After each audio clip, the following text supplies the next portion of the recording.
നമസ്കാരം. നിളയോര വിശേഷങ്ങളിലേക്ക് സ്വാഗതം. തദ്ദേശ തെരഞ്ഞെടുപ്പിന്റെ ഭാഗമായി ഓങ്ങല്ലൂരിൽ UDFന്റെ നേതൃത്വത്തിൽ സ്ഥാനാർത്ഥി സംഗമവും കൺവെൻഷനും സംഘടിപ്പിച്ചു. മുസ്ലിം ലീഗ് ജില്ലാ പ്രസിഡന്റ് മരക്കാർ മാരായമംഗലം സംഗമം ഉദ്ഘാടനം ചെയ്തു. UDF ഓങ്ങല്ലൂർ പഞ്ചായത്ത് കമ്മിറ്റിയുടെ നേതൃത്വത്തിലാണ് സ്ഥാനാർത്ഥി സംഗമവും കൺവെൻഷനും സംഘടിപ്പിച്ചത്. മുസ്ലിം ലീഗ് പാലക്കാട് ജില്ലാ കമ്മിറ്റി പ്രസിഡന്റ് മരക്കാർ മാരായമംഗലം സംഗമം ഉദ്ഘാടനം ചെയ്തു. തിരഞ്ഞെടുപ്പുകളിൽ സ്ത്രീ വിഷയം ചർച്ചയാക്കുന്നത് LDFന്റെ സ്ഥിരം പരിപാടിയായി മാറിയിരിക്കുകയാണെന്ന് ഉദ്ഘാടന പ്രസംഗത്തിൽ അദ്ദേഹം സൂചിപ്പിച്ചു. രാഷ്ട്രീയമായി നേരിടാൻ കഴിയാത്ത സാഹചര്യത്തിൽ 18 അടവും പരാജയപ്പെട്ട 19ാമത്തെ അടവ് എന്നുള്ള നിലയിൽ വളരെ തരം താഴ്ന്ന രാഷ്ട്രീയ കാര്യങ്ങൾ ഉയർത്തിക്കൊണ്ടാണ് ഈ തെരഞ്ഞെടുപ്പിനെ ഇടതുപക്ഷ ജനാധിപത്യ മുന്നണി നേരിടുന്നത്. നമ്മളെ സംബന്ധിച്ചിടത്തോളം ഐക്യജനാധിപത്യ മുന്നണി കൃത്യമായൊരു പ്രകടന പത്രിക ജനങ്ങളുടെ മുന്നിൽ 5 കൊല്ലം ഞങ്ങളുടെ ജനപ്രതിനിധികൾ, ഐക്യജനാധിപത്യ മുന്നണിയുടെ ജനപ്രതിനിധികൾ ജില്ലാ പഞ്ചായത്തിൽ, ബ്ലോക്ക് പഞ്ചായത്തിൽ, ഗ്രാമപഞ്ചായത്തിൽ നടപ്പാക്കാൻ പോകുന്ന വിവിധങ്ങളായ വളരെ ശ്രദ്ധേയമായ കാര്യങ്ങൾ ജനങ്ങളുടെ മുന്നിൽ അവതരിപ്പിച്ചുകൊണ്ടാണ് നമ്മൾ ഈ തെരഞ്ഞെടുപ്പിനെ നേരിടുന്നതിന് വേണ്ടി വന്നിട്ടുള്ളത്. മാർക്സിസ്റ്റ് പാർട്ടി ചെയ്യുന്ന പ്രവൃത്തിക്ക് ഇന്ന് അവരുടെ ഈട്ടൻ അജണ്ട ഈ തെരഞ്ഞെടുപ്പിന്റെ മുന്നോടിയായി നമ്മൾ കണ്ടിരുന്നു.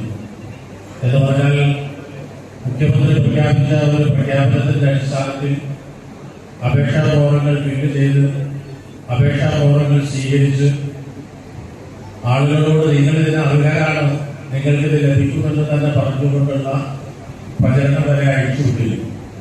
പക്ഷെ നമ്മുടെയൊക്കെ ഇടപെടലിന്റെ ഭാഗമായി അത് ഈ സന്ദർഭത്തിൽ ചെയ്യാൻ പാടില്ല, ഇലക്ഷൻ പ്രചരണത്തിന് അത് ഉപയോഗിക്കാൻ പാടില്ല എന്നുള്ള ഒരു തീരുമാനം ബന്ധപ്പെട്ട ഇലക്ഷൻ കമ്മീഷന്റെ ഭാഗത്തു നിന്ന് വന്നതുകൊണ്ട് അക്കാര്യത്തെക്കുറിച്ച് കൂടുതൽ പറയുന്നില്ല. വികസന കാര്യങ്ങളും ഭരണനേട്ടങ്ങളും എടുത്തു പറയാനില്ലാത്തതിനാലാണ് സ്ത്രീ വിഷയം തേടിപ്പോകുന്നതെന്നും അദ്ദേഹം കുറ്റപ്പെടുത്തി. KM മുജീബുദ്ദീൻ സംഗമത്തിൽ അധ്യക്ഷനായിരുന്നു. നേതാക്കളായ P. ഇഫക്കത്തുറുദ്ദീൻ, Riyas Mukkoli, PK Unnikrishnan, Muhammad Ali Mattanthadam, M. Ramadas, ആസിസ് Pattambi, Abubakar Haji, TT Saleem, EP Yusuf, P. Rupesh, Mustafa പൂക്കുപടി, CP Babu, KS Akbar, CT കുഞ്ഞുമണി തുടങ്ങിയവരും പങ്കെടുത്ത് സംസാരിച്ചു. സംഗമത്തിനും കൺവെൻഷനും മുന്നോടിയായി റാലിയും ഉണ്ടായിരുന്നു. സ്ഥാനാർത്ഥികൾ ഉൾപ്പെടെയുള്ളവർ റാലിയിൽ അണിനിരന്നു. വല്ലപ്പുഴ LDFന്റെ നേതൃത്വത്തിൽ രാഷ്ട്രീയ വിശദീകരണ പൊതുയോഗം സംഘടിപ്പിച്ചു. KT ജലീൽ MLA ഉദ്ഘാടനം നിർവഹിച്ചു. വല്ലപ്പുഴ സെൻട്രലാണ് LDFന്റെ രാഷ്ട്രീയ വിശദീകരണ പൊതുയോഗം സംഘടിപ്പിച്ചത്. KC അബ്ദുറഹ്മാന്റെ അധ്യക്ഷതയിൽ KT ജലീൽ MLA യോഗം ഉദ്ഘാടനം ചെയ്തു. പത്രസമ്മേളനം നടത്തി പറഞ്ഞതാണ്, പൊതുസമ്മേളനങ്ങളിൽ പറഞ്ഞുകൊണ്ടിരിക്കുന്നതാണ്. ഞാൻ ഈ പറഞ്ഞതിനെതിരായി ഒരു മാനനഷ്ട കേസ് കൊടുക്കാൻ, എനിക്കൊരു വക്കീൽ നോട്ടീസ് അയക്കാൻ ഈ സിറിയക് ജോസഫ് എന്ന് പറയുന്ന ഏഭ്യൻ തയ്യാറായോ? അദ്ദേഹം എന്തേ അതിന് തുനിയാതിരുന്നത്? ആ കേസ് റീഓപ്പൺ ചെയ്താൽ അദ്ദേഹത്തിന്റെ കള്ളക്കളി പുറത്തു വരുമെന്ന് ഉറപ്പായിരുന്നു. അതുകൊണ്ടാണ് എനിക്കെതിരെ ഇങ്ങനെ പരസ്യമായി സുപ്രീം കോടതിയിൽ നിന്ന് വിരമിച്ച ഒരു ജഡ്ജിയുടെ വിധിയെക്കുറിച്ച് പറഞ്ഞിട്ട് എനിക്കെതിരെ ഒരു വക്കീൽ നോട്ടീസ് പോലും അയക്കാതിരുന്നത്. ഇനി അദ്ദേഹം അയക്കുന്നത് പോകട്ടെ. അദ്ദേഹത്തിന്റെ അനുജ സഹോദരന്റെ ഭാര്യ ജാൻസി ജെയിംസ് എനിക്കെതിരെ ഒരു വക്കീൽ നോട്ടീസ് അയക്കണ്ടേ? ഞാൻ എന്റെ യോഗ്യത കൊണ്ടാണ് MG യൂണിവേഴ്സിറ്റിയിൽ വൈസ് ചാൻസലർ ആയത്. അല്ലാതെ എന്റെ ഭർത്താവിന്റെ ജ്യേഷ്ഠൻ ഹൈക്കോടതിയിൽ ജഡ്ജിയായിരിക്കെ കുഞ്ഞാലിക്കുട്ടിയെ ഐസ്ക്രീം പാർലർ കേസിൽ നിന്ന് കുറ്റവിമുക്തനാക്കി വിധി പറഞ്ഞതിന്റെ പ്രതിഫലമായിട്ടല്ല എനിക്ക് വൈസ് ചാൻസലർഷിപ്പ് കിട്ടിയത് എന്ന് അവര് പറയണ്ടേ? എനിക്കെതിരെ ഒരു കേസ് കൊടുക്കണ്ടോ? P. Mammikutty MLA, Devadas, MN Karunakaran, NK Latheef, Alikkal Muhammad Ali, Parakkad Rafeeq, Noushad Kodakkadan തുടങ്ങിയവരും പങ്കെടുത്ത് സംസാരിച്ചു. പട്ടാമ്പിയിൽ തിരഞ്ഞെടുപ്പ് ഉദ്യോഗസ്ഥർക്കായി നടത്തിവന്നിരുന്ന പരിശീലന പരിപാടി സമാപിച്ചു. താലൂക്ക് ഓഫീസിലും പട്ടാമ്പി കോളേജിലുമായാണ് പരിശീലനം നടത്തിവന്നിരുന്നത്. പട്ടാമ്പി താലൂക്കിൽ തിരഞ്ഞെടുപ്പ് ഡ്യൂട്ടിക്ക് നിയോഗിക്കപ്പെട്ട ജീവനക്കാർക്കായി നടത്തി വന്നിരുന്ന പരിശീലന പരിപാടിയാണ് സമാപിച്ചത്. പട്ടാമ്പി ഗവൺമെന്റ് സംസ്കൃത കോളേജിൽ 4 ദിവസങ്ങളായിരുന്നു പരിശീലനം. പട്ടാമ്പി നിയോജകമണ്ഡലത്തിൽപ്പെട്ട ഉദ്യോഗസ്ഥർക്ക് പട്ടാമ്പി ഗവൺമെന്റ് കോളേജിലും പട്ടാമ്പി നഗരസഭാ ഹാളിലുമായിരുന്നു പരിശീലനം സംഘടിപ്പിച്ചത്. തിരഞ്ഞെടുപ്പിന്റെ സുതാര്യത കണക്കിലെടുത്ത് തിരഞ്ഞെടുപ്പ് നടപടിക്രമങ്ങൾ, ചട്ടങ്ങൾ, വോട്ടർമാരും ഉദ്യോഗസ്ഥരും പാലിക്കേണ്ട നിയമങ്ങൾ തുടങ്ങിയ കാര്യങ്ങളിലായിരുന്നു പരിശീലനം നൽകിയത്. പോളിംഗ് ഉദ്യോഗസ്ഥർക്കും പ്രിസൈഡിംഗ് ഓഫീസർമാർക്കുമായിരുന്നു പരിശീലനം. മുനിസിപ്പൽ തല പരിശീലന ക്യാമ്പ് താലൂക്ക് കോൺഫറൻസ് ഹാളിലും പട്ടാമ്പി മണ്ഡലത്തിൽ പഞ്ചായത്ത് തലങ്ങളിലെ ഉദ്യോഗസ്ഥർക്കുള്ള പരിശീലനം കോളേജ് ചോട്ടോത്തിലുമാണ് നടത്തിയത്. തൃത്താല മണ്ഡലത്തിലെ പരിശീലനം Vattanad government vocational higher secondary സ്കൂളിലും നടന്നു. വോട്ടിംഗ് യന്ത്രങ്ങളിലുള്ള പരിശീലനവും ഇതോടൊപ്പം നൽകി. 2 മണ്ഡലങ്ങളുമായി 10ഓളം ട്രെയിനർമാരുടെ നേതൃത്വത്തിലായിരുന്നു പരിശീലനം നൽകിയത്. ഇവിടെ നിങ്ങൾക്ക് ക്ലാസ് എടുക്കുന്ന സ്ലൈഡുകൾ ഉൾപ്പെടെ ആ ഗ്രൂപ്പിലേക്ക് പോസ്റ്റ് ചെയ്യും. അതിന് പുറമെ ഓരോ സ്റ്റെപ്പ് ബൈ സ്റ്റെപ്പ് ഉള്ള വീഡിയോസ്, ചെറിയ ചെറിയ യൂട്യൂബ് വീഡിയോസ്, നമ്മളിപ്പോൾ പാലക്കാട് ജില്ലാ ഇലക്ഷൻ ടീം തയ്യാറാക്കിയ ചെറിയ ചെറിയ വീഡിയോസ്, യൂട്യൂബ് ലിങ്കാണ്, അതും ആ ഗ്രൂപ്പിലേക്ക് ഇടും. മലയാളം ആരെങ്കിലും അത് അതിനെ വേറെ ലിങ്കിലേക്ക് പോയാൽ ഇംഗ്ലീഷാവും. എന്ന് പറഞ്ഞാൽ മലയാളത്തിലുള്ള ആ ചെറിയ ചെറിയ വീഡിയോസ് നമ്മൾ ഇട്ടു. അതിന് പുറമെ നമുക്ക് ഏറ്റവും ഈ ഡൗട്ട് വരുന്ന ഭാഗം ഇതിന്റെ മോപ്പോൾ കാര്യത്തിൽ ഉള്ള സ്ക്രീനിങ് ഒക്കെയാണ്. അതൊന്നുകൂടെ ഹാൻഡ്സ് ഓൺ തരുമെങ്കിലും പൂർണ്ണമാവില്ല. കാരണം ഇത്രയും ആൾക്കാർക്ക് നമുക്ക് അവിടെ 4 സെറ്റ് വിഷയം വെച്ചിട്ടുണ്ട്.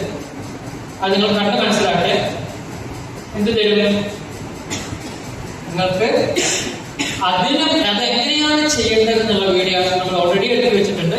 അതും കേടായ ബൈക്ക് സ്റ്റാർട്ട് ചെയ്യുന്നതിനിടെ തീ പടർന്ന് ഗുരുതര പരിക്കേറ്റ് ചികിത്സയിലായിരുന്ന യുവാവ് മരണത്തിന് കീഴടങ്ങി.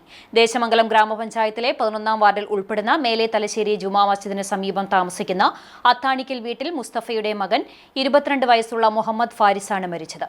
കഴിഞ്ഞ ചൊവ്വാഴ്ച ഉച്ചയ്ക്ക് 3 മണിയോടെയാണ് അപകടം നടന്നത്. മുഹമ്മദ് ഫാരിസ് ജോലി ചെയ്തിരുന്ന ചിറ്റണ്ടയിലെ ഇരുചക്രവാഹന വർക്ക്ഷോപ്പിൽ വെച്ച് കേടായ ബൈക്ക് സ്റ്റാർട്ട് ചെയ്യുന്നതിനിടെ പരിസരത്ത് സൂക്ഷിച്ചിരുന്ന പെട്രോൾ കുപ്പിയിലേക്ക് തീ പടരുകയും മുഹമ്മദ് ഫാരിസിന്റെ ശരീരത്തിലേക്ക് തീ പടരുകയുമായിരുന്നു. പരിക്കേറ്റ മുഹമ്മദ് ഫാരിസിനെ ഉടൻ തന്നെ തൃശൂർ ഗവൺമെന്റ് മെഡിക്കൽ കോളേജ് ആശുപത്രിയിൽ പ്രവേശിപ്പിച്ചിരുന്നു.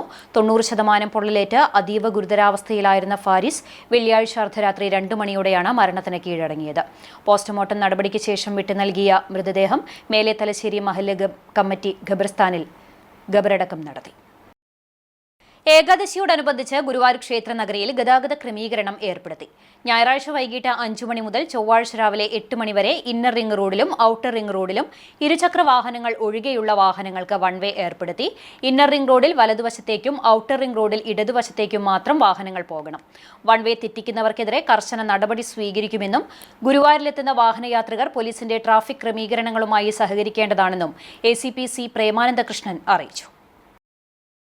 ഗജരാജൻ ഗുരുവായൂർ കേശവന്റെ ജ്വലിക്കുന്ന സ്മരണയ്ക്ക് നാളെ 49 വയസ്സ് തികയും. ആനക്കഥകളിലെ നിത്യഹരിത നായകന് ഞായറാഴ്ച ആനത്താവളത്തിലെ പിൻതലമുറക്കാർ പ്രണാമം അർപ്പിക്കും. ആനക്കഥകളിൽ ഭക്തിയുടെ പരിവേഷമായി നിറഞ്ഞു നിൽക്കുന്ന ഗുരുവായൂർ കേശവൻ 1976 ഡിസംബർ 2 ഏകാദശിയുടെ തലേന്നാണ് ചെരിഞ്ഞത്. കേശവൻ ചെരിഞ്ഞ സ്ഥലത്ത് 1977 ശില്പി MRD ദത്തന്റെ നേതൃത്വത്തിൽ പൂർണ്ണകായ പ്രതിമ സ്ഥാപിച്ചു. കേശവന്റെ ഓർമ്മ പുതുക്കാനായി ഏകാദശിയുടെ തലേന്ന് ദേവസ്വം എല്ലാ വർഷവും അനുസ്മരണ ചടങ്ങുകൾ സംഘടിപ്പിക്കാറുണ്ട്. ഞായറാഴ്ച രാവിലെ 7 തിരുവെങ്കിടാചലപതി ക്ഷേത്രത്തിൽ നിന്നും ഗജഘോഷയാത്ര ആരംഭിക്കും. കൊമ്പൻ ബൽറാം, ഗുരുവായൂരപ്പന്റെയും ഇന്ദ്രസൻ കേശവന്റെയും രവികൃഷ്ണൻ മഹാലക്ഷ്മിയുടെയും ഛായാചിത്രങ്ങൾ വഹിച്ച് മുൻനിരയിൽ അണിനിരക്കുന്ന ഘോഷയാത്രയിൽ 10 ആനകൾ പങ്കെടുക്കും. മേൽപ്പാലം വഴി ഗുരുവായൂർ ക്ഷേത്ര സന്നിധിയിലെത്തി ക്ഷേത്രവും ക്ഷേത്രക്കുളവും പ്രദക്ഷിണം ചെയ്ത് ശ്രീവത്സം അതിഥി മന്ദിരത്തിന് മുന്നിലുള്ള കേശവ പ്രതിമയ്ക്ക് മുന്നിൽ അണിനിരക്കും. ഇന്ദ്രസൻ കേശവ പ്രതിമയ്ക്കരികിലെത്തി പുഷ്പചക്രം സമർപ്പിക്കും. കേശവന്റെ ആരാധകർ പുഷ്പാർച്ചന നടത്തും. തുടർന്ന് ആനത്താവളത്തിൽ ആനയൂട്ടും ഉണ്ടാകും. വല്ലപ്പുഴ ചൂരക്കോട് കാർത്തിയേനി ഭഗവതി ക്ഷേത്രത്തിലെ തൃക്കാർത്തിക മഹോത്സവത്തിന് ഡിസംബർ 1 തുടക്കമാകും. 4 വരെ പരിപാടികൾ നീണ്ടുനിൽക്കുമെന്ന് ഭാരവാഹികൾ പട്ടാമ്പിയിൽ വാർത്താസമ്മേളനത്തിൽ അറിയിച്ചു. വല്ലപ്പുഴ ചൂരക്കോട് കാർത്തിയേനി ഭഗവതി ക്ഷേത്രത്തിൽ തൃക്കാർത്തിക മഹോത്സവം വിപുലമായ പരിപാടികളോടെയാണ് ആഘോഷിക്കുന്നത്. ഡിസംബർ 1 മുതൽ 4 വരെ വിവിധ പരിപാടികളാണ് തൃക്കാർത്തികയുടെ ഭാഗമായി നടത്തുന്നതെന്ന് ഭാരവാഹികൾ പട്ടാമ്പിയിൽ ചേർത്ത വാർത്താസമ്മേളനത്തിൽ അറിയിച്ചു. ഡിസംബർ 1 വൈകുന്നേരം 5 മണിക്ക് സർവേശ്വര വിളക്ക് പൂജയോടെ ചടങ്ങുകൾ ആരംഭിക്കും. സുരേഷ് ബാബു വിളത്തൂർ നേതൃത്വം നൽകും. തുടർന്ന് ഉത്സവാഘോഷത്തിന്റെ ഔപചാരികമായ ഉദ്ഘാടനം നടക്കും. ക്ഷേത്രം തന്ത്രി കരിയന്നൂർ ഭവത്രാജൻ നമ്പൂതിരിപ്പാട് ഭദ്രദീപം തെളിയിക്കും. പ്രശസ്ത സോപാന സംഗീതജ്ഞ ആശാ സുരേഷ് മുഖ്യാതിഥിയാകും. അവരുടെ സോപാന സംഗീതാവതരണവും ഉണ്ടായിരിക്കും. ഈ വർഷത്തെ കാർത്തിക മഹോത്സവത്തെ സംബന്ധിച്ച്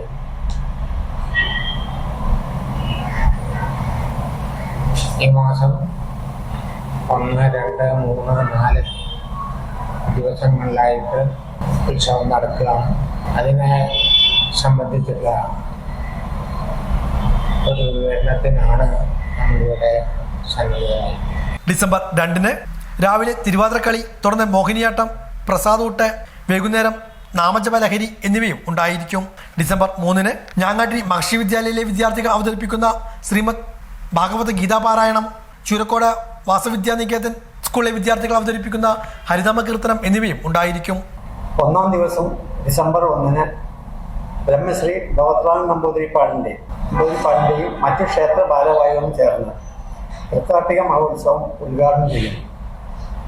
തുടർന്ന് കുമാരി ആശാ സുരേഷിൽ അവതരിപ്പിക്കുന്ന സോപാന സംഗീതത്തോടു കൂടി ഉത്സവാഘോഷം ആരംഭിക്കുകയാണ്. 2-ാം ദിവസം കാലത്ത് 10 മണിക്ക് മറ്റു ക്ഷേത്ര മാതൃസമിതി അംഗങ്ങളുടെ തിരുവാതിര, തൗര്യം ആർട്സിൻ്റെ മോഹിനിയാട്ടം, വൈകുന്നേരം 7 മണിക്ക് രാധേയം ഭജൻസ് ഹരിപ്പാട് അവതരിപ്പിക്കുന്ന നാമജപ ലഹരി എന്നിവ ഉണ്ടാകും. 3-ാം ദിവസം ഡിസംബർ 3 കാലത്ത് 5 മണി മുതൽ ക്ഷേത്ര ആചാരങ്ങളോടെ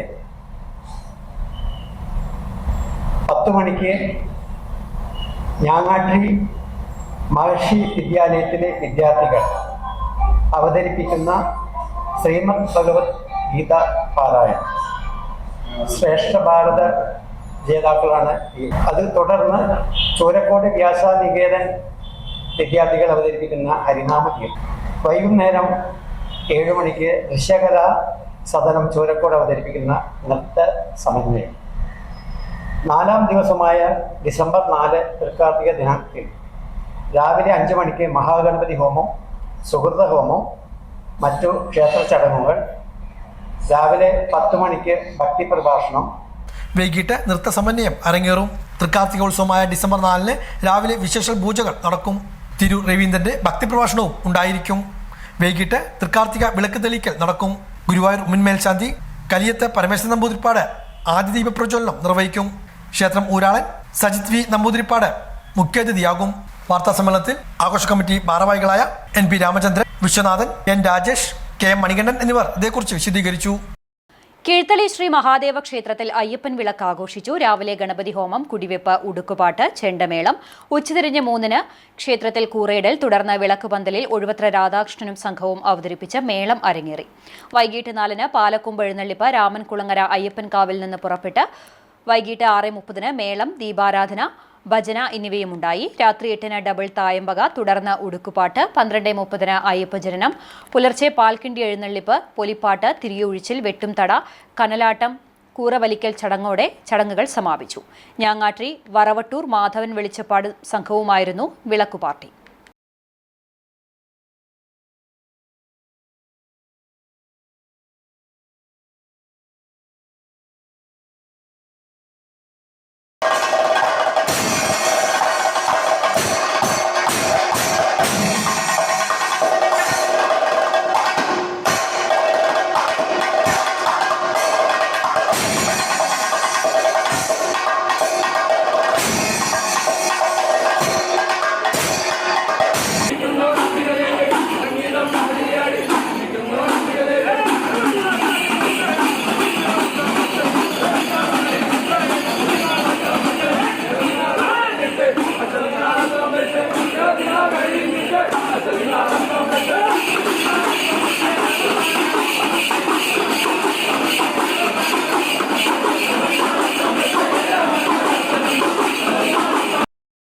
ഇതോടെ നിലയേറിയ വിശേഷങ്ങൾ സമാപിക്കുന്നു. നമസ്കാരം.